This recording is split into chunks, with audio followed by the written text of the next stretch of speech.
Assalamu alaikum. Starting with the name of Allah, the most beneficial and the most merciful. Today we will going to start direct design method, which is a procedure for designing different kind of floor systems, including flat slab, flat plate slab system, and also the conventional slab beam systems. Previously we have studied ACI coefficient method, and we have practiced designing different conventional slab systems having different spans and loadings. But that method was now being considered as obsolete by ACI, and instead DDM is preferred method for designing these slab systems. इस slide के अंदर basically explain किया that two-way slab systems are classified without beams and with beams. So if your slab system or floor system, it is not having any kind of beam, so we can classify them either flat slabs or flat plate slab systems. Both of them, they don't have interior beams, but they may have exterior beams. The other way is slab with beams. This one is a slab with beams. So we already have studied conventional slab beam system, in which the load is applied on floor systems or slabs, and from these slab the load goes to beams, and then from beams it goes to columns. This was the conventional slab system. Now what are the advantages? The slide is basically explaining you what are the different advantages we can have from these new advanced floor systems, flat slabs and flat plate slabs, because I told you that there are no interior beams. So definitely, because it's a beam free slab system, so you will have more clear heights, as shown in the right image. If you can see here, this is a beam free system, and because there are no beams, so you can have more clear heights as compared to the conventional slab systems. This slide is basically showing all the 3D images for different floor systems. The first one on top one, this is called a flat plate slab system. That the slab is resting directly on columns. There are no beams, no drop panels, column capitals, nothing is there, just a slab, and it is resting on columns. So the load path in these kind of floor system is basically load acting on slab as area load or pressure load, and then it goes to column directly.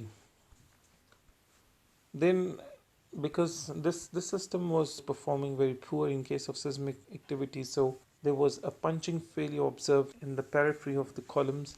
So the concept was to increase the slab thickness in order to avoid the punching. So there was drop panel, a new component being introduced in flat slab system. So the additional slab thickness you can see here, this one, these are called the drop panels. Now one by one, this is the conventional slab beam systems, which we already have studied in previous courses, and we have designed different floor systems having different spans. The load path in these conventional slab beam system is very simple. The load is acting on the slab, then it goes to beam according to the stiffnesses, and from beam it goes to columns. This is a flat slab. There are some additional components here which are being shown, the drop panels and column capitals. Because I told you, previously there was a flat plate slab system in which there is just a slab and it is resting on columns, so that system was experiencing punching failure nearby the columns, and so there was a need to avoid those failures, and the concept was to increase the thickness. So these are the two elements. One is called the drop panel. These are the drop panels. These are the additional slab thicknesses, and we provided also column capital here. These are the column capital. You can see these are the column capital here, and we can define them like enlargement of column at the top, and the drop panels, they are defined in terms increased slab thickness. Both of these elements, they are provided in flat slab systems in order to avoid punching failures. This was a flat plate slab system. There are no drop panels and column capitals. There's a slab and it's resting on the columns. Both of these two systems, flat slab and flat plate slab system, there are no interior beams. The slide is basically explaining a load transfer path for gravity loads. We already have discussed that first thing where you will apply the load is the floor system or the slabs, and the load acting on the slab is always considered as area loads in the form of pressure. Then these load they get transferred to beams in the form of UDL, and from the beam UDL it goes to column as a point load. So different kinds in which loads can be represented.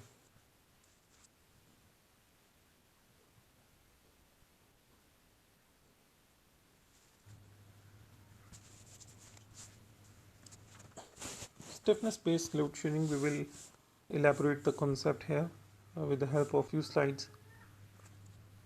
Just consider a slab which is having a constant thickness 200 mm. Now we will going to vary the depth of the beam as 300 mm, 500 mm and 1000 mm. We will see three different cases, like the slab thickness will remain constant, the beam width will remain constant, only the depth of the beam will vary, starting from 300 and going to 1000 mm. So in the first case in this slide, these are basically the contour diagrams being shown in figure. The red color areas, the contour they are showing the more severe or the extreme stresses. So the first figure is basically showing in which the beam depth is kept slightly lower, 300 mm. So you need to consider here figure A and figure C. The beam depth in figure A it is kept as 300 mm, here it is kept as 1000 mm. So the contours are different. You can clearly see that in case of figure A, most of the moments these are being resisted by the slabs because the beams are no more very stiff as compared to the figure C. When you come here in case C, you will see because the beams are comparatively having more depth, so they are more stiffer than the slab, so they will attract more loads. So here most of the loading has been taken by the beams, and less of the moment these are being resisted by slabs. So the general thing is like if your beams are comparatively more and more stiffer, so they will gonna take more loads, they will gonna contribute more in resisting applied loads, and there will be less steel in your floor systems. Again, the same thing has been explained, moment distribution in slab only. So here it is more clear that when the beam depth was kept 300 mm, so most of the moments were being in the slab portion. See, these are the moments here, everywhere the moments are in the slabs. However, when you increase the thickness to 1000 mm, so the moments have been reduced only in these portions, and most of the loads have been taken by beams. Moment distribution in beams only. Again, you can see here the beams are, when the beam depth is kept lower, so the beams are, they are not very much taking stresses, and when the beam depth has been increased to 1000 mm, so now you can see the beams are taking more and more. Oh, the blue color here is now, so increasing the beam depth comparatively, so it will gonna increase their stiffness and they will attract more loads. Now coming towards a direct design method which is called DDM. Instead of now slab panels, we are going to design frames, and these frames are now being classified as exterior and interior frames as shown in figure. You have to draw first the center line of each panels, and you will get these interior frames and exterior frames in the buildings.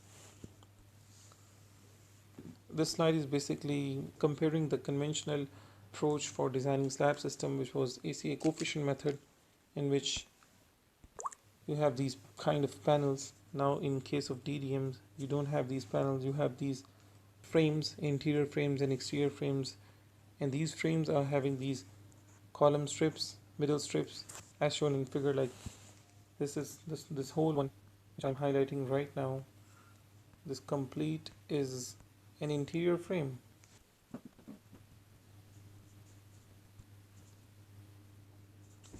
This slide is basically showing you plan views and cross-sectional views of flat slab and flat plate slab, how they look like.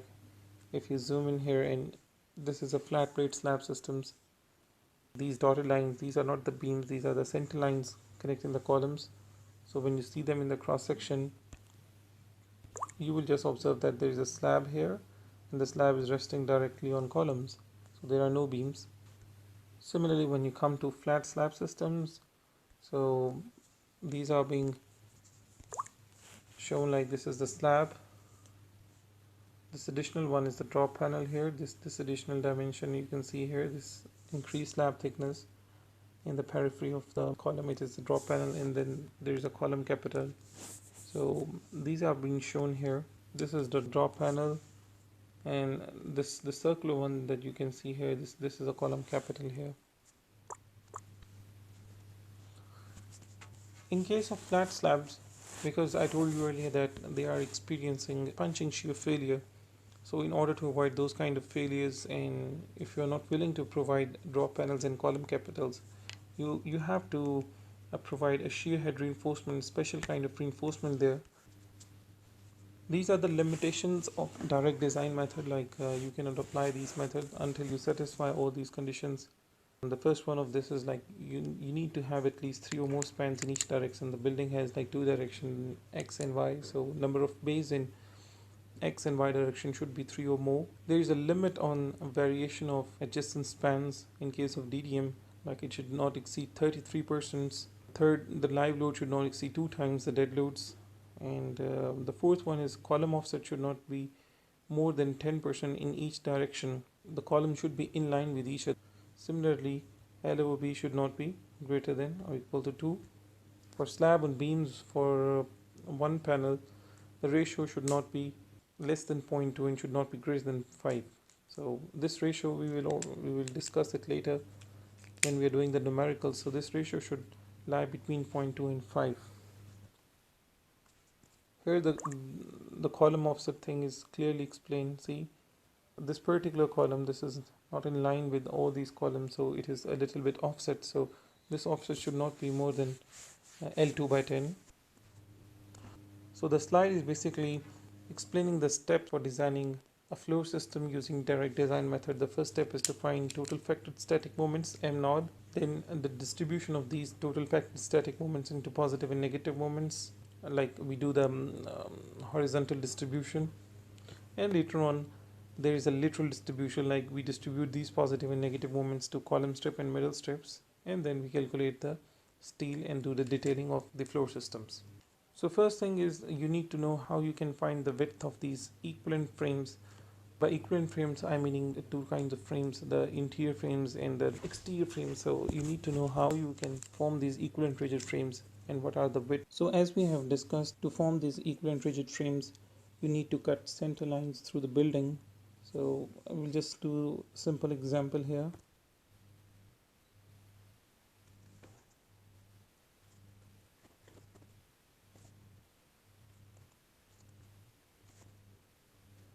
I'm just going to draw some columns here, then I'm going to mark their grids. These are the lines passing through the centers of the columns. Just imagine like we have a slab panel like this one. You need to mark the center line of each panel, like you need to cut the panels or cut the building at the center of each panel. I'll just draw these with a green line. So this is approximately the half of. Similarly mark, because this is the half, so mark a half here. Okay. Now this one is whole interior rigid frame, the one highlighted with the yellow color, and the one I'm just highlighting right now in the red color, this will become an exterior frame. These are basically the center lines you have marked. These are basically imaginary lines that you will cut through the entire building. I'll write this one as interior, and this becomes an exterior frame.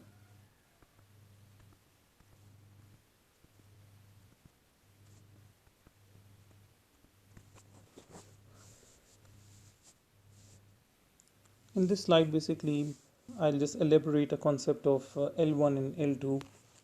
Normally, these equivalent rigid frame, they are running in both direction. Like they will be running in this direction, like this one, and also the equivalent rigid frame, they will also exist in this direction as well. Throughout this course, the equivalent rigid frame that are running in these direction, they are called as A and B, among which A is the interior rigid frame and B will be the exterior rigid frame. Similarly, the rigid frame they are running in these direction along y-axis, these will be referred as C and D, out of which C will be the interior rigid frame and D will be the exterior one. So once you are considering a rigid frame that is running in this direction along x-axis, so along the direction of the rigid frame, the length of the panel is considered as L1. If you are considering a rigid frame along y-axis and you are designing this particular rigid frame C or D, then the panel direction in these directions, these will be L1, and the band perpendicular to the direction of the rigid frame, they will be considered as L2. In this particular example, the one I am showing you right now, because the equivalent rigid frame that is I am considering here is running along x-axis, so panel dimension along x-axis, these are referred as L1. All the panel dimensions or the base, they are considered as L1 here, center to center dimensions, and the panel dimensions perpendicular to the direction of, like the perpendicular direction to the equivalent rigid frame is this one, so these will be considered as L2. Both these L1 and L2, these are center to center dimension, like from the center of this column to the center of this column, this will be L1. Once you mark these center lines along the building, you will get the equivalent rigid frames, the one shown here like this one. For example, these are the longitudinal rigid frames. These are the longitudinal rigid frames that are running along the x-axis, and we classify them as interior rigid frame and exterior rigid frame. So this one is basically an interior rigid frame, and this is exterior rigid frame. The diagram is basically showing that on x-axis there are 5 panels at 25 feet center to center. Like the distance from here to here, center to center, is 25 feet, and we have like 5 panels going on, because this is a continuity showing here, like the panels are repeating again and again here. In the same way, along the y-axis there are again 5 number of bays which are spaced at 20 feet center to center, like the center to center dimension from this to this column, it is 20 feet. Similarly, when we talk about the transverse rigid frame that are running along the y-axis, so you will again have 2 rigid frames. One is called the exterior rigid frame and the other one is interior. So rigid frame C, these are considered as interior rigid frames, and rigid frame D, these are considered as exterior rigid frames.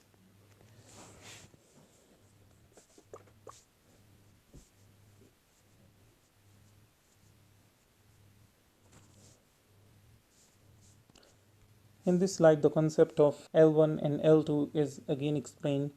As I already mentioned, that the panel dimension along the equivalent rigid frame, they are considered as L1. Both L1 and L2, they are center to center dimensions. If your rigid frame is running along x-axis, all the bays or all the panels along x-axis, they will be represented by L1, and all the panels perpendicular to the equivalent rigid frame, they are considered as L2. That's why they named it as transverse spans and longitudinal spans. However, there is a third term which is LN. This is a longitudinal clear span. LN means along the direction of the equivalent rigid frame, you have to find the clear span. Like you will subtract half column dimension from each side and you will get the clear span. We will do an exercise on this thing and this will make it clear. This is just a derivation for the first step that we will do for calculating total factor static moment m naught. Don't need to memorize all this thing.